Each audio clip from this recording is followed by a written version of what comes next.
Just moments ago, we obtained new evidence from the Karmelo Anthony trial, including body camera video and a 911 call audio from the moments after Anthony stabbed 17-year-old Austin Metcalf to death.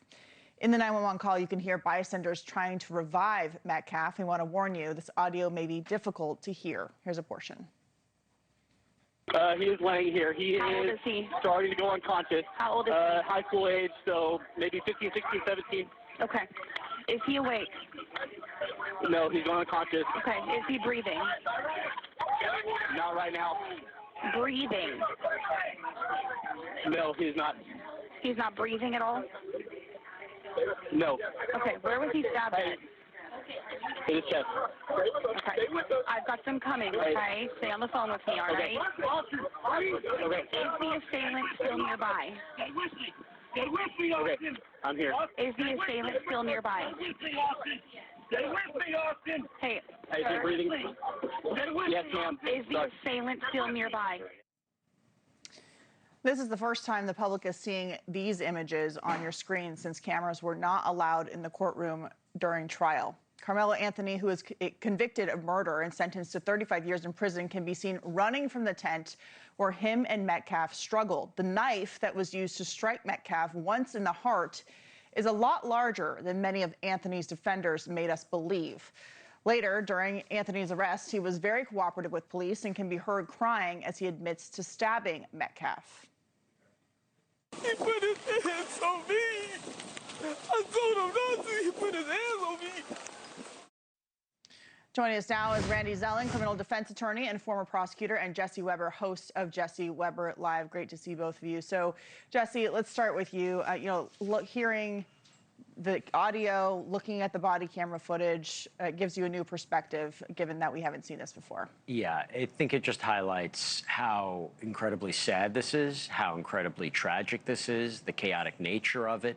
I also saw outlets publishing some of the more gruesome photos in the aftermath of this. I don't think it changes the legal case. I don't look at this and say, oh my gosh, I don't understand how Anthony was convicted, but it definitely humanizes this. It puts a face on this. And even hearing the body cam footage where you do hear Anthony say, I'm not alleged, I did it. That was a key piece of evidence for the prosecution, but you also hear him crying there.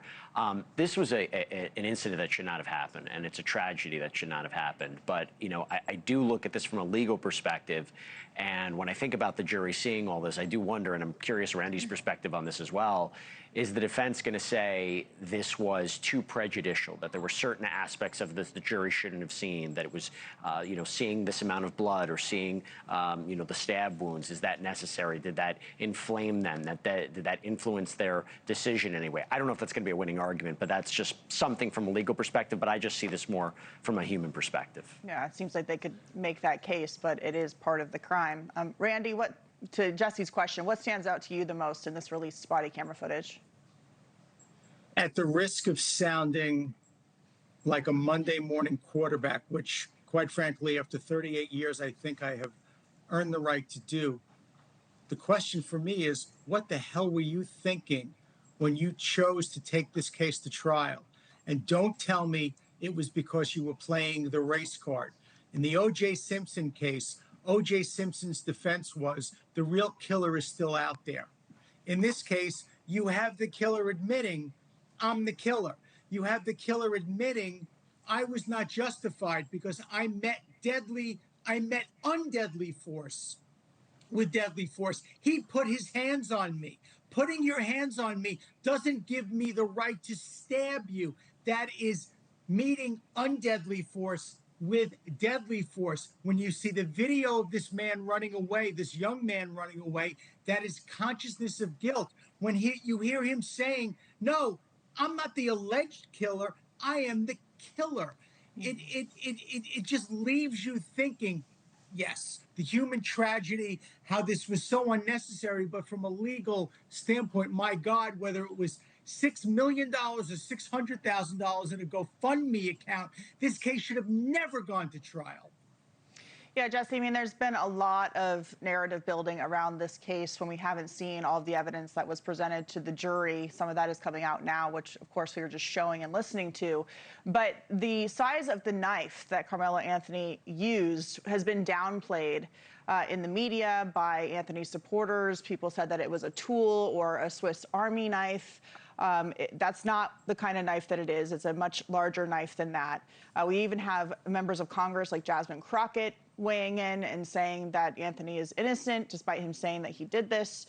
What about the narrative around this when people don't have, in any case, the same information that the jury does, but they think that they know what happened?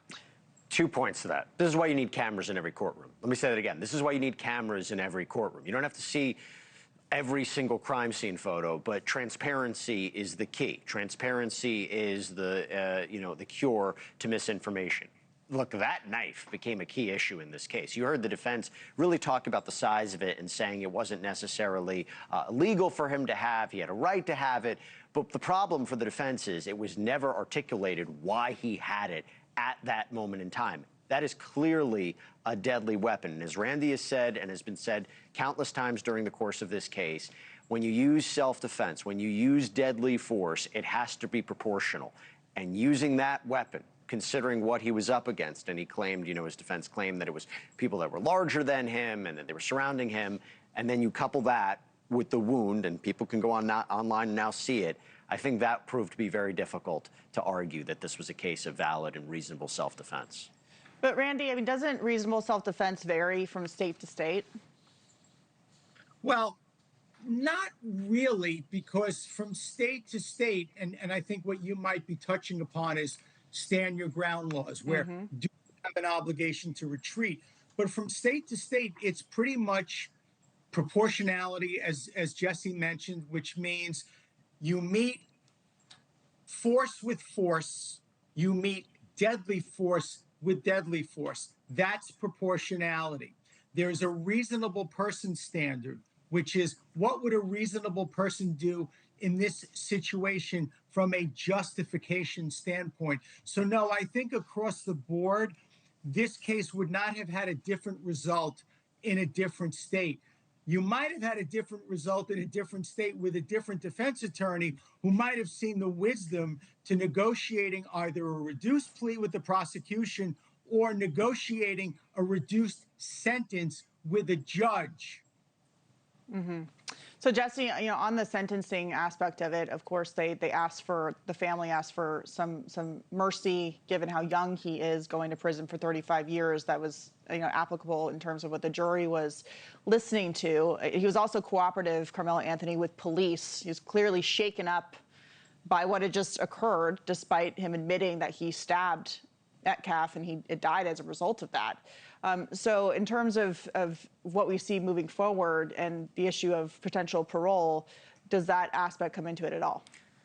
First of all, he's going to be in prison for a very long time. I think if you speak to attorneys in that jurisdiction, they don't see him getting out before 20 years. Now, I think there was a number of considerations the jury had here. One, the circumstances surrounding the stabbing, his age. But at the end of the day, this was a murder. And while there were those who thought that it should be less, there were others who thought that this should be more. There's no concrete test. There's no scientific test by which the jury has to go when you look at up to 99 years. I think that this is going to be a really difficult moment for him. I think this is going to be a very difficult life for him behind bars. I mean, let's be clear. He took someone else's life. That family's never going to have Austin there. But his life is also gone. I mean, his life is never going to be the same. And, it's interesting. The one thing I'll add is, and I don't know if we have time to talk about it, but hearing his voice, I've never heard him speak before, and I've never heard him cry before. I don't know if that would have had an effect if he took the stand and tried to make his case and tried to say what he was feeling. But this is why you see people, in self-defense cases, take the stand and try to explain it. Randy, final word to you. His voice should have been heard as part of a mitigation package presented to a prosecutor and presented to a judge. And a plea disposition, a plea deal should have been made in this case. This case should have never gone to trial. All right, well, as more of the evidence comes out, I'm sure we'll be covering it. Randy Zellin and Jesse Weber, thank you both for joining me. You got it. Thank you for watching. Subscribe below and download our NewsNation app right now on your phone, and you will get fact-based, unbiased news for all Americans.